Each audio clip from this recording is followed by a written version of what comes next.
Hey guys, it is Mike from Baltimore Rides here, wrapping up my Friday night. It's almost 4 a.m. Saturday morning, and I am a little bit late on the road. But I wanted to accomplish a couple things after my learning lesson from this week regarding Quest. And so, to give you guys kind of the quick numbers update on how I finished for Friday, I'm at somewhere around 225. Tonight was a cash tip night. I got about, I want to say like almost $20. I think it's like $18 in cash tips. So, let's call it 240 as a round number for the night. And I did 23 or 22 trips. I think it's 23 trips at this point after the people I just dropped off. That was kind of my rough number was 25 trips. And I'm fine that I did it in 23, but, my goal for this weekend is 65 trips for Quest. I talked about this on my last video. I wanted to start the challenge off on a good day start. I felt like the week I started off on a rough note because my first day, the Tuesday, was a 17-night trip. So, it's just, reacting to what I learned. That's kind of the way I want to approach it. Is if I have a challenge, a 3-day challenge, I want the first night to be a strong night, and then that way it's downhill from there. And 225s is 50, and then I only have to do 15 more. So that's kind of the way I'm looking at it. Is if I can do 25 trips tomorrow, then it's whatever it is, 18 trips on Sunday. If I can do even more than 25 tomorrow, if I can do a 30 trip night tomorrow, that'd be ideal. And then really it's in the bag at that point. So that's kind of how we stand from a dollars and cents standpoint. I checked it a couple times during the evening just because there were a couple moments where I could kind of catch my breath and see where I was. And, the numbers were pretty good. It was pretty steady all the way through. A lot of little trips, not many, large trips, but the boost was much more significant this evening. There was a lot of steady 1.5, 1.4 boost throughout the evening. And then at the end of the night, I think at 2 o'clock, it switched over to 1.8 in the kind of the bar district, if you want to call it that, that northwest, northeast kind of divide, right where U Street and 13th and 14th is. So, all in all, a good night, guys. I did figure out a couple little tricks that are totally unrelated to what we're talking about. If people request a pool, the maximum number of passengers they can have is 2. And if they want to try and trick you into taking more people, you say no. You get them, there's no way for them to change it. So what you do is you get them to cancel the ride and then re-request it as an X. And then what that does is if you're sitting right there with them, the likelihood is you're going to be the closest vehicle and you're going to get the ride. So, that's how you don't shortchange yourself. And I had that happen this evening. Not really anything different there, but just so you don't fall for that trap. The other piece is, you're going to get the party animals. Excuse me, my throat has been bugging me for the past couple days. You're going to get the party animals that are going to want to make your car into a clown car, squeeze 6 or 7 people into your car. Just say no.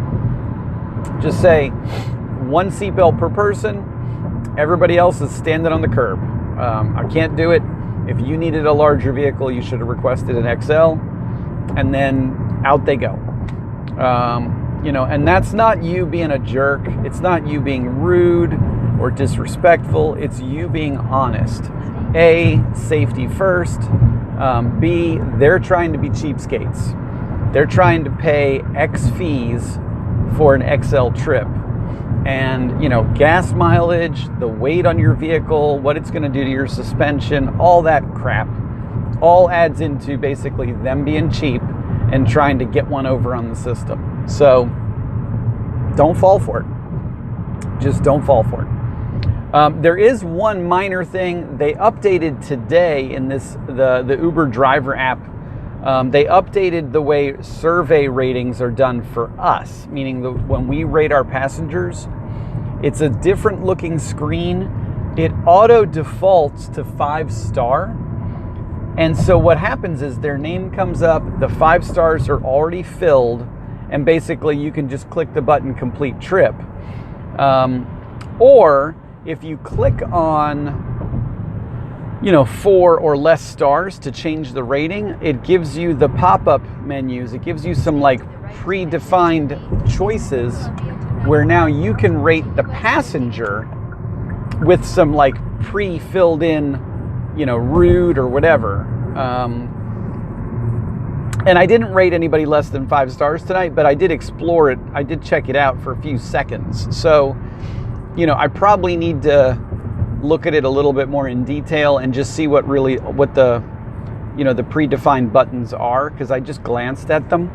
But that's great. It's great that they're looking for feedback from us on our passengers, because I feel like, whatever it was a month or so ago when they rolled out the driver rating changes where we had a whole bunch of buttons, like long trip, fare, whatever, that was great because they were getting passenger feedback on us.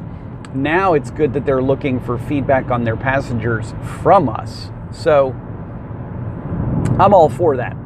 And for me, where 99% of my passengers, I rate 5-star. It takes somebody doing something really offensive or stupid or gross for me to want to rate you less than 5-star, because I just believe in positive karma and paying it forward. I really do believe that. I think there's been 2 people I've rated less than a 3-star in my whole experience with Uber. Just being honest. I know there's a lot of drivers out there that just slam people and rate them low, and I'm not that kind of guy. It's just that's me. You guys can be however you want on how you rate people, but I really do believe in positive karma and paying it forward, and I really believe that that's just the way I roll. So those are kind of like the only big things I noticed this evening. Obviously, my Monday through Thursday quest was frustrating, kind of a bittersweet, because I missed it by 3 trips. And looking back, here's what you do. You don't cry, over spilt milk. You don't go, oh, boo-hoo, I suck, or Uber sucks because they did this. It's not Uber's fault that I missed my quest goal. It's my fault. They set a number. They said, hey, you do this many trips, you get this much dollars. Quests aren't supposed to be easy. If they were easy, they would just give me the money. It's not supposed to be easy. It's supposed to be a challenge. That's what incentivized promotions are. They're challenges. They're pushing us to do a little bit more. So it's not their fault. I'm not crying. I'm not blaming Uber. I'm blaming myself. And being, judgmental on myself, being self-critical, I know where I went wrong. I went wrong on Tuesday when I quit early because I was frustrated, and I only got 17 trips that night. I did 150 for 17 trips. I didn't, I wasn't really feeling it, I'll be honest. My energy level kind of petered out or died out early. And I did not stay out as late as I should have. I should have stayed out till 2 or 3, and I didn't. Had I gotten 20, 22 trips that night, I would have made my goal for the week. It's that simple. So you live and you learn, and I'm not going to make that mistake again. Now I understand that I've got to go into a quest strong on the first night. Could I stay out a little bit longer? Probably, but it's 4 a.m. and I still have an hour ride home. So I'm not going to. But 23 is a strong number. The amount of dollars I did is strong. And that's really the end goal here. I was thinking about it tonight, guys, and here's another way you can break it down. If you are ever in doubt that you're not going to make your quest goal, then this is the math you need to do. My quest goal for this weekend is $145 for 65 trips. Now, if you think about it, it's just 3 days. Let's call it $150 to make it easy math for Mike's brain. They're basically giving me $50 a night to do 25 trips a night. Let's call it easy math. Let's call it 75 and 150. Just because I can divide by 3 that way without hurting my brain. $50 a night. So really, if I'm not doing 250, then I'm really not living up to my quest goal. If I want to just do 250 tonight in fares and not worry about the rest of my next 2 nights, that's fine. But that's really the way you justify it, is instead of me having to do $250, I really only have to do $200+ and 25 trips, and I'm going to get that bonus money that I didn't get, working extra hard. So that may not have been the best explanation, but it is 4 a.m. But that's the rationale in your head, is that, look, I'm not going to do $250 a night for 3 nights in a row. I know that, you know that, we all know that. But they're trying to pay me basically an extra $50 a night if I get this 3-day goal. So I'll take it, and now I don't have to work quite as hard, but I do need to get the right number of trips. And that's where my logic is changing. I'm not stressing about the dollars as much. I'm focusing on the number of trips. And if I do that, the dollars worked out. I mean, I'm at 225, whatever, 224 in the app, plus another 18 or so bucks in cash tips. That's a great night, guys. I mean, you guys know the numbers. That's a great night for me. Anything over 200 is a good night. So it kind of works itself out, and that's, ironically, that's an old lesson that, I kind of learned years ago in customer service and sales and retail was, if you take care of the customers, everything else takes care of itself. So in this case, if I take care of getting the amount of customers that Uber wants, everything else is going to take care of itself. And it's a shift. It's kind of a mental shift, but I'm willing to try it for a little bit and just focus on getting a lot of trips and then letting the math work itself out. I have a feeling it will. So there you go. So other than that, other than the slight change to our rating system for when we rate our passengers, and then my little public service announcement about Uber Pool and Uber versus Uber XL, that's really all that I've got to talk about tonight, guys. I have a couple things in the works that I'm thinking about for down the road. I have a side project that I really want to start, and I'm just not at the point where it's at fruition yet. But, that's something I'll be talking to you guys about in the near future. And that's really where we stand. I am frustrated, I guess, sometimes, because I do feel like this is a very solitary life, just driving hardcore in the city. I'm not really interacting with other drivers as much. That's why I'm doing this. That's why I put my number out there. That's why I give you guys my cell phone, every, once a week, once every 2 weeks, however often I remember to do it. It's, holy shit, what is this dumbass doing? Sorry, guys. Some maniac driving like 10 miles an hour on 295 North. I almost just ran into. Sorry, that's an accident waiting to happen. But I try and give you guys my information mainly for, it's a networking piece. I'm really here to help you guys, but I like the communication. I like hearing from other drivers. I like hearing what they're going through. It doesn't have to be drivers that are new, that are starting out, although I hope, most of you guys, that's kind of your deal, and that's why you're watching my videos. But, I keep in touch with, maybe not as much as I should. I suck at that. But there's other drivers out there that I try and keep in touch with. I'm not always great at it. I willingly admit that.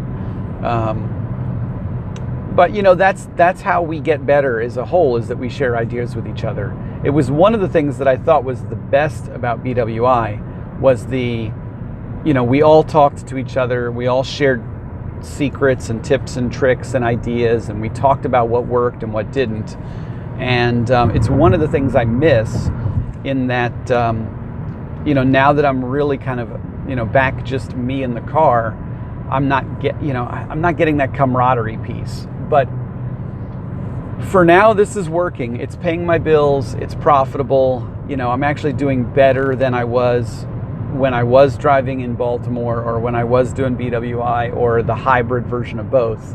This is definitely more lucrative for now. And, that's what's important to support my family. That's what's important to pay my bills, is that I'm profitable. So for the meantime, until something comes up and I need to evolve my plan, I'm going to keep rocking in DC, guys. It takes me everywhere. I was all the way out at Dallas today. I've been in Arlington a lot today.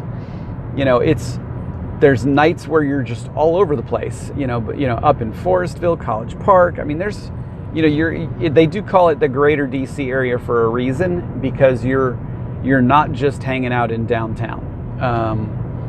And as I get more confident in these outlying areas, I start to learn where there's money and what areas I need to get the heck out of as quickly as possible, and that's part of it too. So I'm going to leave you guys with that.